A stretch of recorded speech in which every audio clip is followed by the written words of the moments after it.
The rise of a legend. In the final years of the Roman Republic, one man rose above all others, praised by the people, feared by the Senate, and destined to change the fate of an empire. His name was Gaius Julius Caesar. Born in 100 BC into a patrician family, Caesar's life was marked by ambition from the very beginning. He was intelligent, charismatic, and bold, traits that would take him to the heights of power, and ultimately, to his tragic end. As a young man, Caesar aligned himself with powerful political allies. He formed the first triumvirate with Crassus, the wealthiest man in Rome, and Pompey, a celebrated general. With their support, Caesar secured the consulship in 59 BC and then took command of military campaigns in Gaul. Over the next decade, he achieved stunning victories, expanding Roman territory and amassing a loyal army that saw him not just as a commander, but as a living legend. His triumphs in Gaul were not just military successes, they were masterclasses in strategy, diplomacy, and propaganda. While the Senate grew nervous, the people adored him. He sent letters to Rome, recounting his victories, turning war reports into political theater. He was becoming too powerful, too popular, and too independent when the Senate, led by his rival Pompey, ordered Caesar to disband his army and return to Rome as a private citizen. He faced a choice: obey the Senate or cross the Rubicon River with his army and march on Rome. Caesar chose the latter. In 49 BC, by crossing the Rubicon, he committed treason, but he also ignited a civil war that would end the Republic. Within a few years, Caesar defeated Pompey's forces, declared himself dictator, and was hailed as the savior of Rome.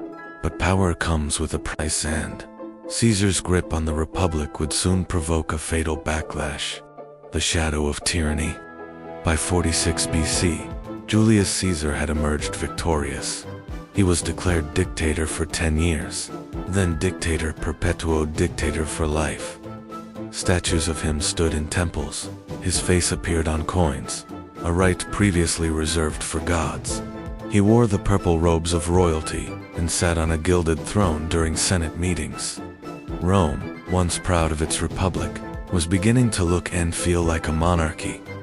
Too many Romans, especially the conservative senatorial class, this transformation was intolerable. The Republic, they believed, was built on shared power, on laws not men.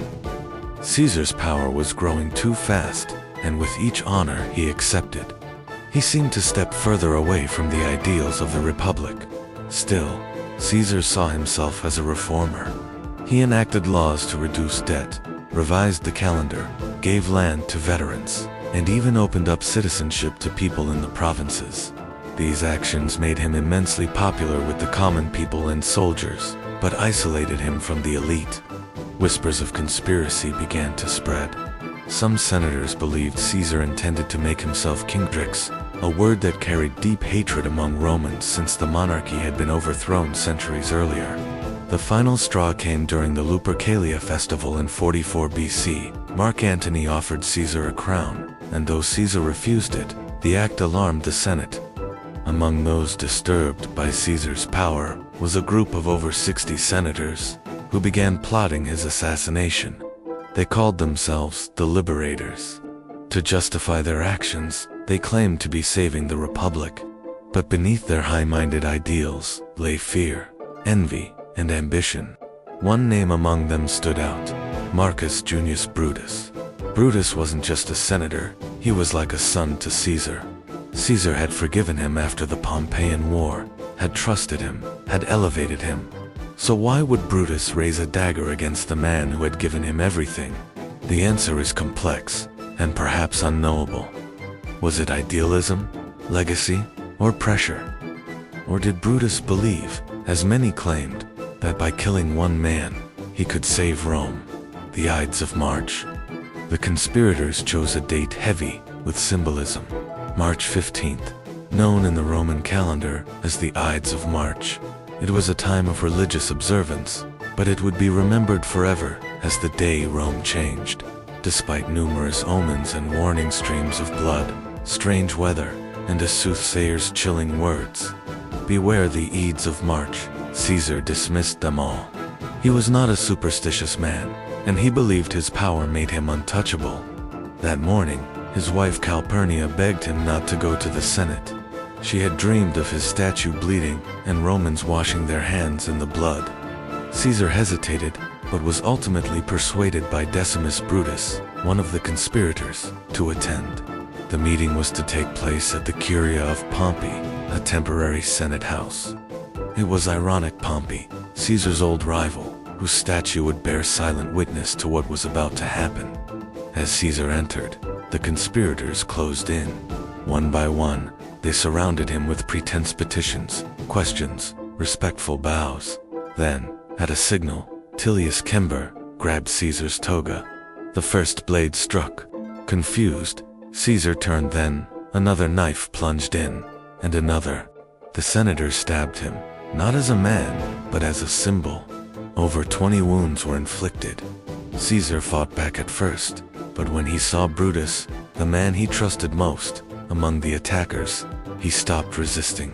According to legend, he uttered the words, "Et Brute, you too, Brutus," and pulled his toga over his head as he fell. He died at the base of Pompey's statue, in a pool of his own blood. The liberators had struck, but their victory was hollow. They had no plan beyond the murder. Rome would not celebrate them as heroes. Instead, the city recoiled in horror. After the fall, when the news of Caesar's assassination spread through Rome, the city erupted not in celebration, but in confusion and fear. The conspirators had expected to be hailed as heroes, the saviors of the Republic. Instead, they found themselves facing a furious public. Caesar had not been seen as a tyrant by the common people. He was a war hero, a reformer, a symbol of strength in chaotic times. As his body lay in the Senate, unrest grew. Mark Antony, Caesar's loyal general and consul, acted quickly. Though initially cooperating with the conspirators to avoid civil war, Antony secretly prepared for vengeance. He would use Caesar's funeral to turn the people against the assassins. During the funeral in the Roman Forum, Antony delivered a speech that would become legendary. With Caesar's bloody toga raised before the crowd, he reminded them of Caesar's generosity, his refusal of the crown, and the wealth he left to the citizens in his will. The crowd, enraged, stormed the streets. Riots broke out. The homes of the conspirators were attacked. Brutus and Cassius fled Rome. But Rome was not done with civil strife. In the power vacuum left by Caesar, new alliances and rivalries formed.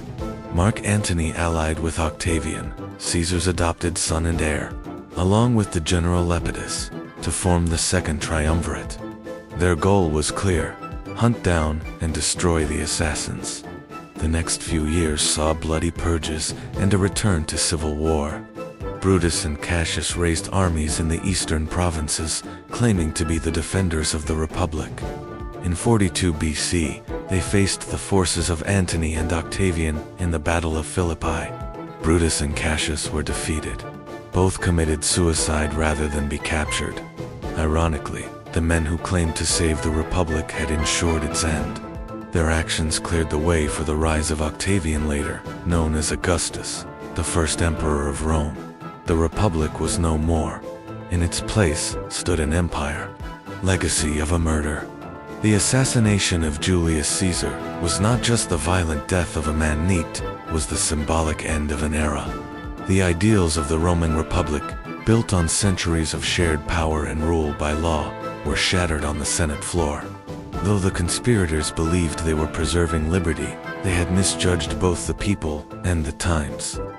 Julius Caesar's murder became one of the most analyzed and dramatized events in world history. Writers, philosophers, and politicians have debated its meaning for over 2 millennia. William Shakespeare immortalized the moment in his famous play, giving voice to the betrayal and its emotional weight. Et Brute, then fall, Caesar. But history is not made of poetry alone.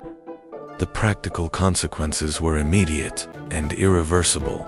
The power vacuum and chaos that followed gave rise to the Roman Empire, a political structure far more centralized and absolute than the Republic had ever been. Augustus, Caesar's heir, ruled as emperor for over 40 years, and his dynasty would control Rome for nearly a century. The figure of Brutus became a cautionary symbol. To some, he was a patriot who sacrificed personal loyalty for the greater good. To others, he was a traitor cold, misguided, and tragically naive. Caesar, meanwhile, became a martyr for strength, leadership, and reform. His name lived on in the very word Caesar, adopted by emperors, kings, and even foreign rulers such as the German Kaiser and Russian Tsar. The Ides of March became a date etched into the memory of Western civilization. It serves as a reminder that even the most powerful leaders are vulnerably and that the line between justice and ambition can blur when power is at stake. Today, the story of Caesar's death continues to fascinate, not because it is ancient, but because it feels timeless. Betrayal, fear, power, loyalty, and legacy, these are the elements of human drama that never age. In killing Caesar, the conspirators believed they were saving Rome. Instead, they helped build an empire